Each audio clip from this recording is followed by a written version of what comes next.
ఇప్పుడు మందార పువ్వులు ఉన్నాయి, పూజకి వాడతాం. మందారాకులు కోసుకుని తలకు పెట్టుకుంటాం, మెంతులు వేసి చుండ్రు పోద్దని. లేదా మందార పువ్వులు నూనెలో వేసి రాసుకుంటాం, తల బాగా వస్తుందని. అవన్నీ బాగున్నాయి. మందార పువ్వు తింటారని తాగుతారు కానీ చాలా తక్కువ మంది తెలుసు. ఇప్పుడు తాగారు కదా, రెడ్ కలర్ లో ఉంది కదా, అది మందార పువ్వు. మందార పువ్వులు నీళ్ళలో వేసి మరగబెట్టాం. మీరు తాగిన ఆ పింక్ కలర్ది మందార పువ్వులు నీళ్ళు వేసి మరగబెట్టామండి, కషాయం వచ్చింది. ఆ కషాయం తీసుకెళ్లి ఐస్ ముక్కలు చేసేసాం. అదేందా, నిమ్మరసం కలిపేసాం, నిమ్మరసం పోసి ఆ మొక్క వేసాం, పింక్ కలర్ లోకి వచ్చింది. కలర్ బాగుంది అనుకుంటారా, ఆరోగ్యం కూడా బాగుంటుంది. ఆరోగ్యం కూడా చాలా బాగుంటుంది.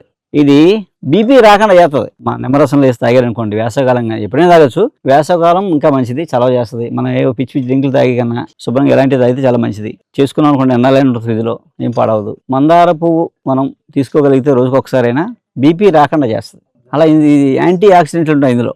మనకి కొవ్వు తగ్గించి, ఫ్యాట్ తగ్గించి, బరువు తగ్గిలే చేస్తుంది మందార పువ్వు. మామూలుగా మనం పైన రాసుకున్నాం అనుకోండి, చర్మవ్యాధులు తగ్గుతాయి, జుట్టు ఉరకుండా ఉంటుంది, కొత్త జుట్టు వస్తుంది. పువ్వు ఇలా రుద్దేసుకుంటే కొత్త వెంట్రుకలు వస్తాయి, అలా అన్నమాట. కొబ్బరి నీళ్ళు మరగబెట్టి రాసుకున్నాం అనుకోండి, వెంట్రుకలు వస్తాయి, పోయిన చోట కొత్త వెంట్రుకలు వస్తాయి, ఉన్నాయి గట్టిగా ఉంటాయి, పొడుగ్గా ఎదుగుతాయి. అలాగే మందారాకు, మెంతులు, పెరుగు, పులిసిన పెరుగు మెత్తగా నూరేసి తలకు పెట్టించి గంట పైకి స్నానం చేశారనుకోండి, చుండ్రు పోద్ది. చుండ్రు, తలలో దురద, పెచ్చులు కట్టేయడం, ఇలాంటివన్నీ తగ్గిపోతాయి అన్నమాట. తగ్గిపోయి హెయిర్ ఫాల్ కంట్రోల్ అవుతుంది, తలనొప్పులు తగ్గుతాయి, అలా అనమాట.